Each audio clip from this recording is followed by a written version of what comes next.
answer questions. If anyone has any questions, just you go ahead and raise your hand or unmute yourself or put it in chat. Madeline, I wasn't sure, am I allowed to just touch base on the yes, COVID protocol? I just want to make sure, because I just spoke with you on Monday, and unfortunately this actually I'm trying to remember, no, last week, about the protocol, and it has changed. So I want to make sure that you, I've asked Madeline to share the latest update. And this is why it's so important you go to our information page, because we update it on the same day when the new protocols were issued. So long story short, basically now masking indoor is optional.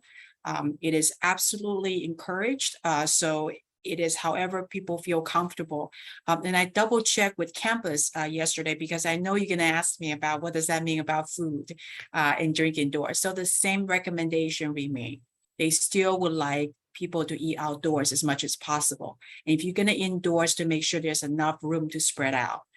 So make sure you find a big capacity room if you're going to do it indoors, and boxed meals are still preferred than the ones that you are serving separately. So I hope you please go to the information page. We also added a Q&A up top under university, right there on the university related issues, among us, one about monkeypox. I just want to make sure that you continue to go back. And the first clue that you will get to know that it's being updated is to look at the date in which the page was updated, and you will know if it's being new information. I hope that's helpful. Yes, definitely. Thank you so much. And sorry, I totally forgot about that. So thank you for reminding me and for sharing that with all of us, because I know it changed like the day after our ELW I know, session. it was right afterwards. And it was like right afterwards. So this is why, our campus is not trying to make it difficult so just so that the survey is also, the symptom monitor survey has been dropped as well. So that's no longer required. You have your own way of, we all try to be responsible, right? If you exhibit some COVID-like symptoms, don't go to school, make sure that you try to do contact tracing as much as you can. You still can report to the county public health to make sure that they do contact tracing. You can still contact the ASH center. So all that is still in place. It's just they don't want to make it a mandatory thing anymore. So I hope that addresses the question. Yes, thank you. And if anyone has any questions on that, or what was presented today, feel free to unmute yourself, raise your hand, or put it in chat.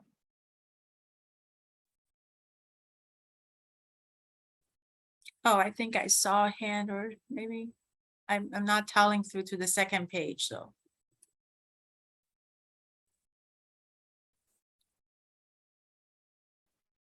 I don't see any question.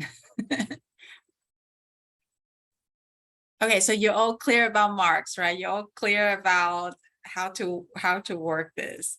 The bottom line is just try to follow the guidelines. I cannot emphasize enough that you follow the guidelines.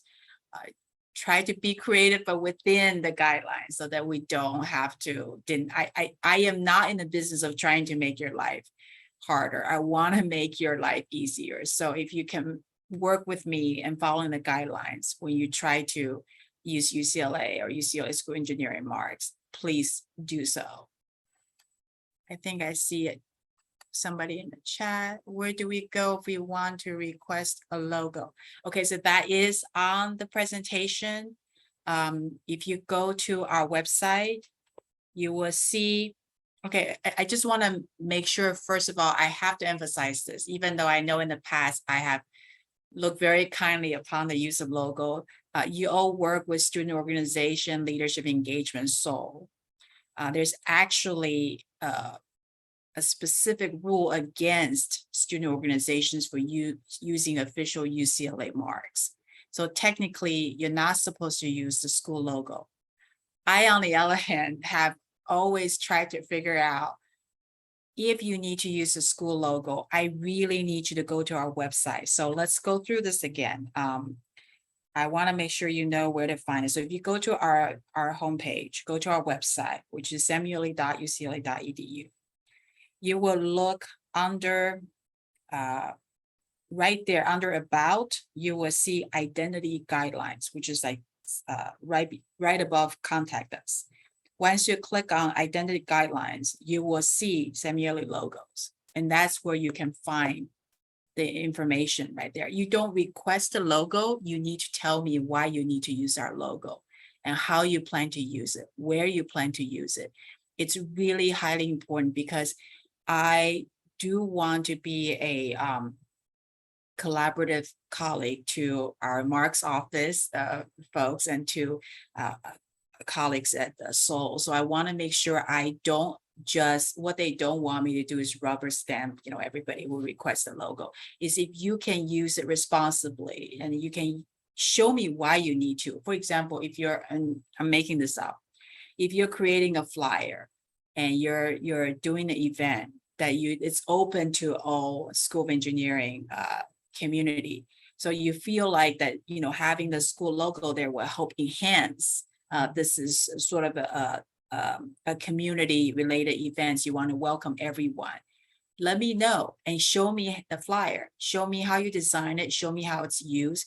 Please do not put your, if you have a student org design, what we call a word art, whatever you come up with, please do not incorporate that as part of the logo. That will absolutely get you denied. You're not to separate our logo. You're not to, some people like to put UCLA on top and put semi-yearly School of Engineering at the bottom. That's not okay either. Please don't try to separate a logo. Don't try to incorporate your own design into the logo. However, if you have a flyer that clearly is for an event that's open to your membership and the rest of the community, you like to use the school logo to help enhance the outreach, I can consider that. So just go to the same Mark's office because I'm the first one to see it. So this is just to make your life easier. So you don't have to come to me and then go to Mark's separately. But if you're creating something like a swag or something like that, you definitely need to show the mock-up. You need to show how it's going to be laid out. If you're going to promote something on social media that you wanted to mention UCLA, I have said that you can tag us. But in general, if you're like using our name, as part of your promotion, we like to know that. We need to see that. This is for everyone's protection. It's for the reputation of the university, and make sure that we all use our mark responsibly. Does just the word UCLA, not the official logo, count as mark when making product? Absolutely. Absolutely. So even third party, when they mention, the only exception is breaking news. If today you go home and you turn on TV, they mention UCLA. That's about the only exception. Do people do it without telling us? Of course, unfortunately, they do. But in general, third party, especially vendors, if a vendor is going to say, oh, we work with UCLA and they want to put UCLA on their website, the danger is if they don't go through Mark's and they just put our UCLA logo everywhere, it can be construed as endorsement, right? That UCLA is endorsing their product. We don't want that. So most of our vendors have no problem. They go through the same process you will go through.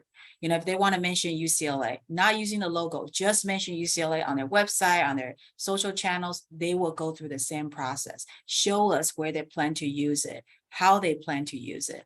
And, if it's for, legitimate reasons, we don't want to stand in the way, but it has to benefit UCLA somehow. It has to make UCLA community feel we want this to be part of our identity. Do we need to get approval, the color too? We want to use the UCLA colors as a poster background. So absolutely, I need to see how you use our logo against the background. That goes back to accessibility reasons, right? That's why we have logo, we have the white one. Like for example, right now, if I were to use the blue one against my blue background, you're not going to be able to see UCLA clearly. And that's an accessibility issue. So that's why we have different versions of the logo that's meant to be used for different backgrounds. So the color contrast is really important. I hope does that answer your question? Yeah, I was actually thinking more like if we just use the colors, not the logos. For example, if if we want to use that blue color. Oh, yes. on our I mean, the poster. use of the, and thank you for asking that. The use of the UCLA blue and gold color is encouraged, actually. You know, we wanted to feel a community, people tend to identify that as sort of the brewing color. But anytime if you use the logo, if you use the mention, then we need to see how it's used. Okay, thank you. Any other questions? Or how we work together? Does anybody have any questions about how we work together? I want to point out one other thing is if you're still on our website, which I hope you are here all the time, because we really put a lot of work into that. If you go to after about, you will see a tab as news and events. And if you click on that, it was this newsletter at the bottom. So that's where we archive, not today's yet, so not August yet, but all the old issues of digital newsletters. That's the best way for you to go see the type of stories, whether it's a student work story or a student highlight that we tend to want to cover. So it was, I think, last year, or maybe earlier this year. Sorry, I'm getting the time confused. We have a student who we highlight today, Darren Huang, who actually used Spotify and created a Spotify pie that actually helped keep track of. You can just go back and look at your favorite music by artist, by genre. We thought it was so creative, and it was like called the social media by storm. There's so many people writing about it, commenting on it. So we always wanted to write about something that you guys do that are creative, that benefit the community in some way. So if you have any good story ideas, you know, obviously we know all of our students are excellent and, you know, you're all best at what you do. But a lot of it is not so much about bragging about what each of us done. It's really about what you do that can help benefit other people, right? So that's kind of what we generally try to do, is to make sure we brag about students who go out of their way to do something that help benefit the community in some way. So, and that, please do use the project request form. If that's your best friend, it's just easy to use, digital. The earlier in the presentation, you saw how small my staff is, and we are trying to grow. But you know, every day I get close to 100 emails, so it's really hard if I don't have that project request form to kind of like keep track of what all the requests are coming. And there are going to be time when I say no. And the reason is probably because I feel like either we have covered this type of story before, or because if you have done similar events that we have already given you quite a bit of highlight, we're trying to look to uplift some smaller student works who have probably not much opportunity to shine, and we wanted to give them some limelight. So we're trying to balance. So we're not always looking for the biggest, you know, flashiest thing. We're trying to also keep in mind to be inclusive and try to expand our coverage so that more student groups can be highlighted. All right, I think I was. I actually, if you don't mind, I actually had a quick question. Sure. I know you mentioned tagging the School of Engineering, like on social media posts and things like that. Do you have to get approval for that as well, or can okay, you didn't just... hear me say this. You didn't hear me say this. I think use your judgment, right? I mean, if you are doing something that you think benefit the community, you're doing some events that's open to everyone. We really trying to share content that's accessible to people. If you're doing an event that's only available to your own team, only available to certain membership, then we would generally ask you not to tag us. If you do things that, you know, you have something that's open source, something that you discover that other people can really benefit from, then tag us by all means. Tag us. If you're doing some activities, you did some great, I'm just thinking about Rocket Project, right? Like I think last year they did a huge, like this cute video about what they've done throughout the pandemic. I thought that was so inspirational. And they tag us, we're happy to share, we're happy to amplify. So I think all of you are leaders in your own group. So think about the content you want to call attention to. Is it inclusive? Is it diverse? Is it something that you think other people in the community would like to know about? If so, please tag us. But in general, we don't really promote fundraising type of things simply because we don't want people to start getting tuned off by our posts, right? I think we all get a lot of solicitation in your private life as well. If you open your email, if you open your social media, and the first thing is fundraising, sooner or later, you're gonna not follow us. And that's what we don't want. We want people to follow us. And we are following you too. We're trying to follow as many of your activities, especially on Instagram, because you seem to be very active on Instagram. So we try to go where you are, and we try to like your things and reshare your things.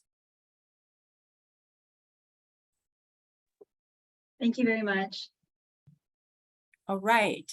Any other questions before and I'm always, I always try to attend the leadership meeting with Dean Wessel. So you can always catch me there. And then we have, I think, Madeline, I may have shared this with you. We have an opportunity in one of the, have anybody heard about TED Talk? Is that TED Talk, but it's Manhattan Beach. So we are going to have a professor who's going to present there, and they are opening to student who wants to do exhibits. It's free. It's an all-day thing. It's in Manhattan Beach. I think it's the first Saturday of November. I'm pretty sure. So it's November 5th, it's an all day. So they're really looking to have students doing interactive type of activities. It's held at a high school, and lots of industry leaders will be there, and lots of networking opportunities for you to show off your work. So if you're interested, please reach out to me. I know they will help you set up, if you have own gear, great. If not, they can provide something for you as well. And I think lunch is included. You get to have a free pass to watch all the presentation throughout the day. So most of you probably heard about TEDx. So last year, Dennis Hunt, most of you know who Professor Hunt is. So he was the one who presented about his humanoid robotics type of things. And this year we're going to have a professor, Dante Simonetti, who's going to talk about how some of the great projects our Institute for Carbon Management is doing. As you know, we won an X Prize last year, turning carbon into concrete, that won us the grand prize, first university to do so, to have a team that able to win an X Prize. So this is someone who worked with him very closely at the Institute for Carbon Management. He himself is a chemical and biomolecular engineering professor. So, we have lots and lots of people who are going to be there presenting. I think it will be great for some of our student groups. If you want to join the exhibit, just contact me. I'll put you in touch with the organizer. So with that, if there's no more question, I will drop off. And have a great rest of the week. And thank you so much for having me. I hope you all stay safe. Yes, thank you so much for coming. All right. Take care. Bye-bye. Bye-bye.